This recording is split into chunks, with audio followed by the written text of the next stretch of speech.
Hear a moment tonight that will be President Biden's bin Laden moment, because he will give a speech, we're told, that deals with the fight against terrorism that has been ongoing. This is a huge, huge win for the U.S. Yeah, there's nothing unusual or extraordinary about referencing the policy reality you just heard there, that taking out an al-Qaeda leader and 9/11 plotter is a win for U.S. foreign policy. Full stop. A win for the U.S., not a political thing. Indeed, for all the differences over American policy in the Mideast, from 2 wars to how to stay or leave Afghanistan, every president from Bush to Obama to Trump to Biden agrees on the goal, the policy objective of killing bin Laden's successor, al-Zawahiri. So if you read news online or you watch a news show like this one or NBC Nightly News, you would just hear that fact.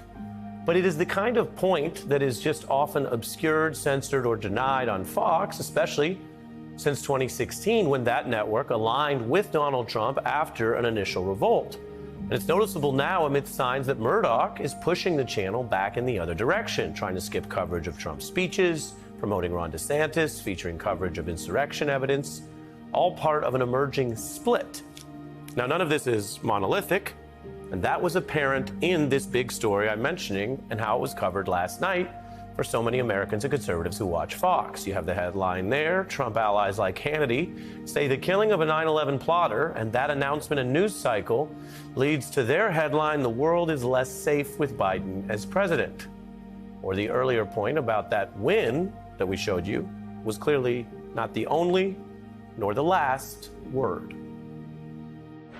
This is a huge, huge win for the U.S. Biden gave a speech boasting that he's killed an al-Qaeda figure in Afghanistan. Great. Feel safer? Of course you don't. The world is a much more dangerous place. ISIS, al-Qaeda, are surging in Afghanistan. We turn now to a political strategist and veteran of several presidential campaigns, including the Obama campaign, Sheikh Omanduri. Welcome back.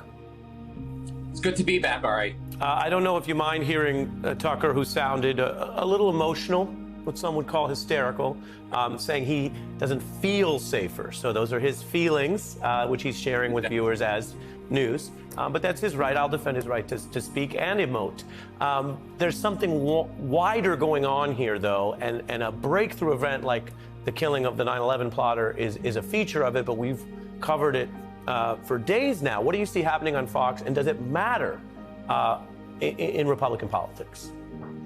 Oh, I think it very much matters. I think what you're seeing is Fox News appears to be not only at war with Donald Trump, but they also appear to be kind of at war with Tucker Carlson. And what I think is happening is Rupert Murdoch is basically placing a bet against his 2 biggest stars, Donald Trump and Tucker Carlson. And I would actually put that bet, or put that money on Tucker Carlson. If you look at the history here, Tucker Carlson has been way ahead of the curve. You know, when Megyn Kelly and Fox News went out there in that first GOP debate and tried to sort of spear and kill Donald Trump, Tucker Carlson was an early adapter of MAGA. Tucker Carlson was way on the January 6th false flag misinformation bandwagon before others. He mainstreamed QAnon well before others. He went to Hungary and embraced Orban well before others. He has been predicting very accurately where the GOP was headed.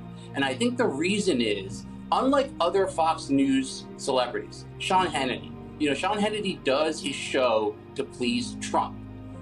Tucker Carlson does his show to please the Trump voter. That's a big difference. So Sean Hannity can change if he wants to go from pleasing Donald Trump to pleasing Ron DeSantis. Tucker Carlson understands the MAGA base and understands what are the best long-term bets to place. Really interesting points you're making, and they're clearly drawn from your analysis of the situation, just the same reason I think the Obama campaign used your services, rather than where we know you also separately stand, which is you've been a critic of Tucker Carlson, of his use of the racist replacement theory and other items. Since you mentioned that, and Murdoch sort of playing this three-dimensional chess, Carlson, of course, still defending Trump. He was actually, we checked, just at the Trump golf course this weekend. And so you have that sort of chumminess, but you also have Fox and Friends, where you can see on live air the awkwardness about reality or data that some Republicans don't want Trump to be the nominee and how that plays out? 55% of Republicans or people leaning Republican want somebody other than Donald Trump to run. That's up 6% from their earlier poll. And if the former president's watching, you should know those are just the numbers you're relaying. You didn't come up with those numbers, right? CNN came up with them. Right. Ainsley said that if this was a fascinating poll. It is. That's why we just talked about it. And they are right as often as Haley's Comet comes by every 7 years. So you're just saying all we talked about for the last 4 minutes is not accurate? I'm just saying, No, if Donald Trump is watching, and if Donald Trump is watching, just let him know we didn't come up with that number. That's what the poll said. Absolutely. I was talking to, Yeah. I was talking to a pollster about these numbers, and they seem to be across the board regarding so few people on the Democratic Party want Joe to run. It's just too soon to tell.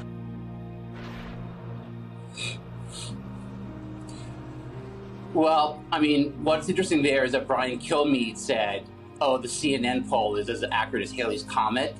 Well, the Republican establishment historically has also been as accurate as Haley's Comet. If you want accuracy as to where the GOP is going, Tucker Carlson is a person, unfortunately, I think you should be listening to. He's the guy who really has his sort of finger on the pulse of the GOP.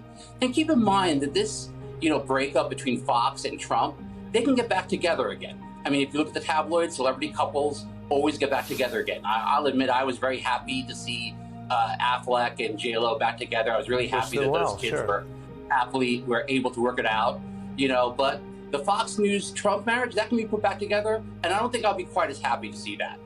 Understood, but you look at the Murdoch effort, and it is trying to use the way that modern media, which we all are living through, gives people an understanding of what the topic is. I mean, Trump's greatest strength in 2016 was not even necessarily what he was saying, although he did find messages that broke through and departed from some of the establishment party, but were his omnipresence.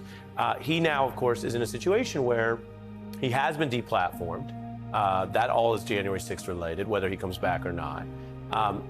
Fox now isn't carrying his speeches. We pointed out they carried the January 6th hearings during the day live more than his recent speeches. He hasn't actually, even with his alliance with some of those hosts, he hasn't done an interview there in months. The New York Times pointed that out. And so at what point, Che, does the mediated nature of modern politics affect him? Or do you take the view as a campaign strategist that while that matters a ton on your way up, if you have 100% name saturation, it will matter less for a former president? So I think that there's a big difference between Democrats and Republicans in the way they approach politics.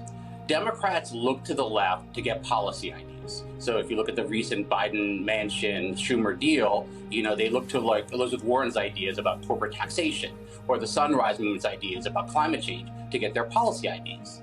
What happens on the Republican side is they look to the right to get their culture war ideas. Their policy ideas haven't really changed much over 50 years. It's tax cuts and right-wing judges. But where the culture war is moving, that's where they sort of go to figure out how do we convince white working class voters to vote for us. Donald Trump had an intuitive understanding, and Tucker Carlson had an intuitive understanding of where the culture war was going. Ron DeSantis, his understanding of that comes from polling, and you can clearly see it.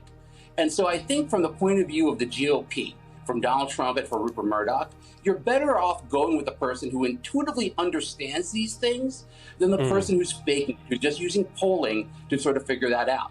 And so what's going to happen is Fox News is going to realize this is where the GOP base is. This is where our viewers are. We need to go there. And the problem for them, and I think for the country, is Tucker Carlson already knows where they are. He's already there. And so that's where exactly they're going to end up heading. Right, and it's very interesting because you're speaking about someone who, what him and Trump see eye to eye on is how to emotionalize everything. And that's why, as you say, it's not as much about policy.